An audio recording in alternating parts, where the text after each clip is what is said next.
Labadiena. Labadiena. Čia Giedrė. Labadiena, Giedrė.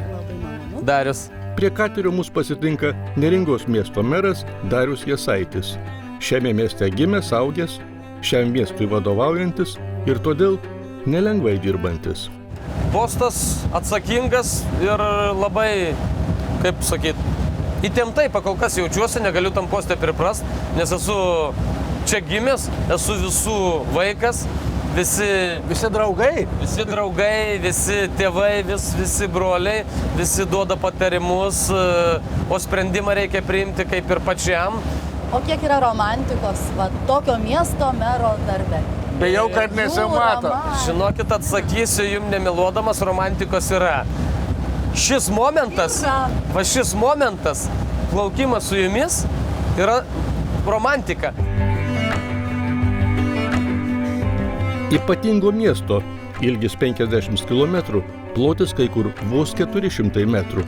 Mero pokalbį paskaniname nedidukais intarpais. Jie padės atskleisti itin platų kasdienių problemų ratą. Nuo statybų, kurias čia reikia su daugybė institucijų derinti, iki kopų išsaugojimo. Kaip jūs suderinsite tą tokius baisiai sudėtingus interesus, kaip išsaugoti tą trapų lopinėlį žemę, su nacionaliniu parku dirba čia su... Šiaip žmonės dabar, kurie atvyksta, yra tikrai mandagus, kultūringi ir tikrai mylintis gamtą. Žmonės nebemėto šiukšlių miškuose, nebemėto pakelėse jų per langą.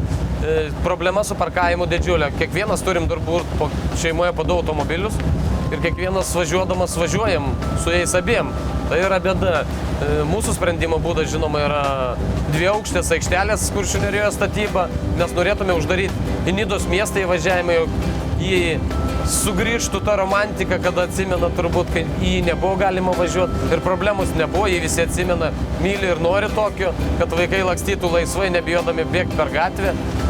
Tačiau, žinoma, susidarėm su daugybė poįstatyminių aktų, ministrų įsakymų ir kitų draudimų, kas neleidžia mums to daryti. Mes derimės, kalbam, žiūrim, bandom įrodyti gamtosaugininkam, jog mažesnė žala Neringai bus 2 aukštų aikštelė, nei pilni kiemai, visos gatvelės ar miško takeliai pristatyti automobilių.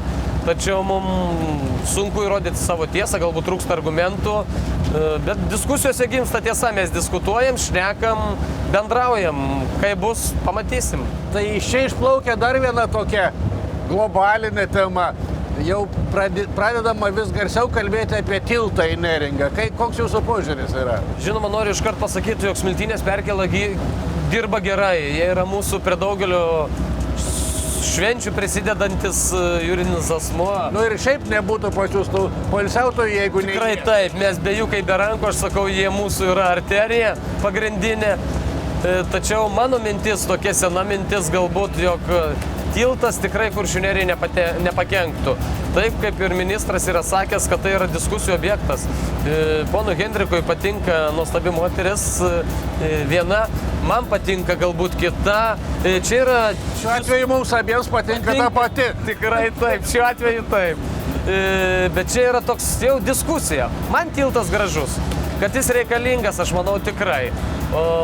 Ir kita mintis, pas mus visur strateginiuose planuose yra įrašyta vandens turizmo vystymas.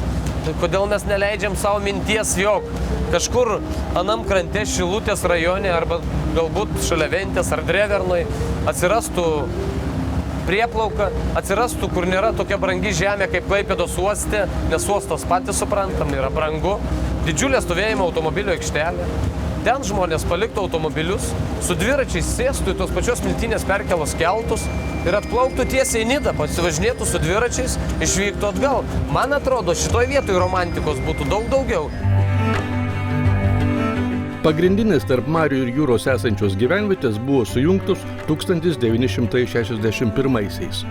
Tuomet Preila, Pervalka, Juodkrantė ir Nida tapo Neringos miestu. Ir tik dar po 30 metų tas miestas atsidūrė Kuršių Nerijos nacionalinio parko centre. Gerai, vyrai, matau, labai įdomiai kalbatės, bet aš, žinokite, dar su kapitonu nesusipažinau. Labai kapitonai man patinka. Atsiprašau, merė. Hendrikai, jūs jį prižiūrėkite. Tai bet jūs nevairuojate laivo. Labą dieną. Labą dieną. Jūs kapitonas? Taip, aš būsiu šito laivo kapitonas.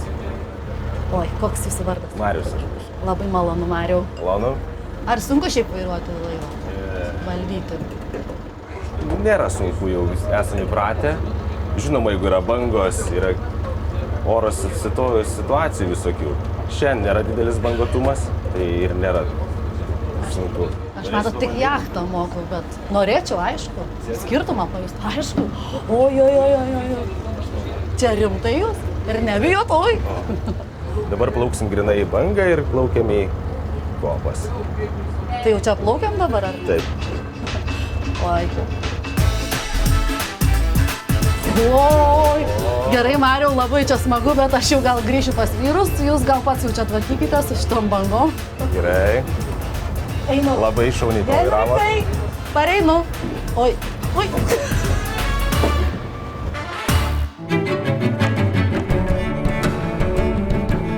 O paskui pokalbėje su Neringos miesto meru trumpai aptarėme visiems Lietuvos kurortams opę problemą. Ką reikia daryti, kad svečiai čia galėtų lankytis ne tik 3 vasaros mėnesius, bet ir ištisus metus. Į tą klausimą yra atsakyta labai aiškiai 2 pavyzdžiais, 2 kurortų pavyzdžiais – Druskininkų ir Birštono. Ir Palanga juda, manau, tą kryptimi – infrastruktūra ir įvairiausių paslaugų atsiradimas. Galėjom jau tą turėti. Vienintelis dalykas – nesutarimas su kitos nuomonės žmonėm, kurie yra tolygus mums. Tai yra saugomų teritorijų tarnyba, kultūros paveldas ir savivaldybė. Mes, kaip sakom, neneigiam, jokie yra specialistai, bet aš vis laik sakau, negali būti vienos tiesos. Šiai dienai tiesa yra viena. Šiai dienai mes nykstam, einam į apačią, pas mus vis užsidarinėja, infrastruktūros objektų mažėja, jiem neišduodami leidimai, nei rekonstruotis. Mes nekalbam apie naujas statybas, mes nekalbam apie Kuršių nerijos plėtrą. Mes prašome leisti mum miestelio, urbanizuotos teritorijos, galbūt ne miestelio, ribose, tai sakykime, tų 3,7% visos Neringos užimamos teritorijos leisti vystyti ir leisti žmogui gyventi. Tai 4%? Nepilni 4, 96% kopos, miškas, pievos, vanduo. Mes nesikišam savivaldybę tenai. Mes prašom, kad tai saugotų ir mes padėsim saugot visiems šitus 96%, bet leisti nors šiek tiek, kaip aš sakau, nors 50% gyvenantiems gyventojams duokit gyventi taip, kaip duodam gyventi kormoranam. Ne 100, bet 50. Darbo galima rasti Nidoj? Šiaip su darbais tikrai yra problema, kaip ir visoje Lietuvoje. Mokinių mažėja, su to mintim gulos ir kelios. Juodkrantėje 10 pradinę mokyklą, pagrindinę mokyklą ateina 30 mokinių. Tai yra savivaldybėje didžiulė našta. Turime seną Svajonę jūrų kadetų mokyklą, tačiau reikia bendrabučių. Vėlgi neturime kur jo statyti, nerandame vietos. Ir leidimo reikia statyti? Leidimo reikia, vėlgi diskutuojame apie vietą, mokykla nyksta. Baisi mintis, jog ji gali būti uždaryta, o tai yra kultūros židinys. Uždarius mokyklą nebereik muzikos mokyklos. Tie vaikai, kurie kelsis gyventi Klaipėdą dėl vaikų, nes vaikai mūsų ateitis. Tai yra tos pačios problemos, o darbas vėlgi, darbo būtų atsiradus infrastruktūrai. Apie tai mes kalbėsime jau kitose Lietuva jūrinė valstybė laidose. O šiandien tiek. Pasirinkite atostogams Neringą. Televizijoje sekmadieniais pasirinkite apie jūrą pasakojančią LRT.